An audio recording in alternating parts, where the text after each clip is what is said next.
Benoît Rittaud, vous êtes mathématicien, maître de conférence à l'Université Paris 13. Vous avez publié Le mythe climatique, c'était aux éditions du Seuil. Que fait la température de la Terre? Eh bien, depuis une dizaine, une quinzaine d'années, selon la façon dont on traite statistiquement les courbes et selon les organismes qu'on retient, il n'y a plus de réchauffement. Et ça, je défie quiconque de me dire le contraire aujourd'hui, sur la base des 4 courbes officielles, donc qui sont soit celle du Goddard Institute, soit celle du Centre Hadley, soit celle de RSS et de UH, qui sont les 2 mesures satellitaires. Essentiellement, c'est plat. Ça monte un petit peu, ça descend un petit peu, ça dépend des mois, ça dépend des années, mais essentiellement, c'est plat depuis une quinzaine d'années. Et ça, personne ne l'a prévu.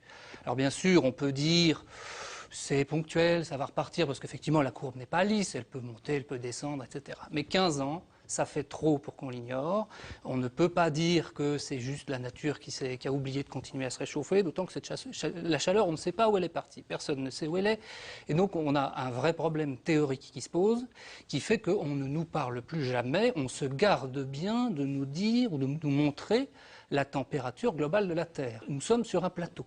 Effectivement, personne ne conteste que la température a augmenté un peu au cours du XXe siècle, mais personne ne peut non plus contester que la température est désormais stable. Et donc dire on est la 5e année la plus chaude, c'est aussi une façon de ne pas dire que nous sommes sur un plateau.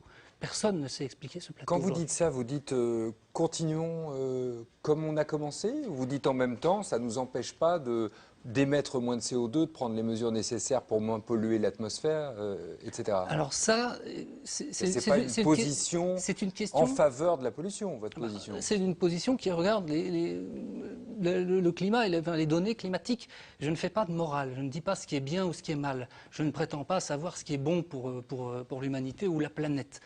Je pense que ce débat sur le climat aurait à gagner à oublier un peu la morale et à regarder davantage, tout simplement, les données observationnelles, revenir à la science.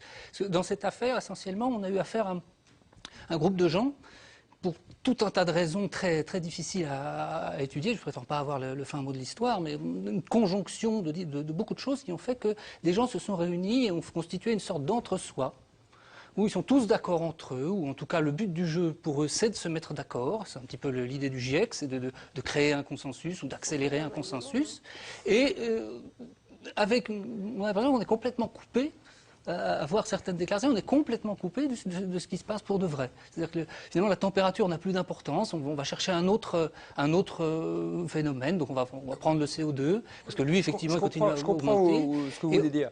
La science n'est plus là. La science n'est plus là. Le réchauffement climatique est essentiellement un moyen d'agréger un certain nombre d'opinions. Ce débat sur le réchauffement climatique est venu sur la place publique pour de mauvaises raisons. C'est bien ce dépassement de 400 ppm, de 400 parties par million, qui crée le problème, avec un lien très fort avec notre système énergétique, puisqu'on parle surtout du gaz carbonique. Donc c'est pas du tout, c'est vraiment quelque chose qui est là. Et comment se fait-il alors, si on a de plus en plus de gaz carbonique, il devrait y avoir de plus en plus d'effets de serre, la température devrait augmenter de plus en plus vite, et on a eu un plateau de 15 ans. Je le redis, non.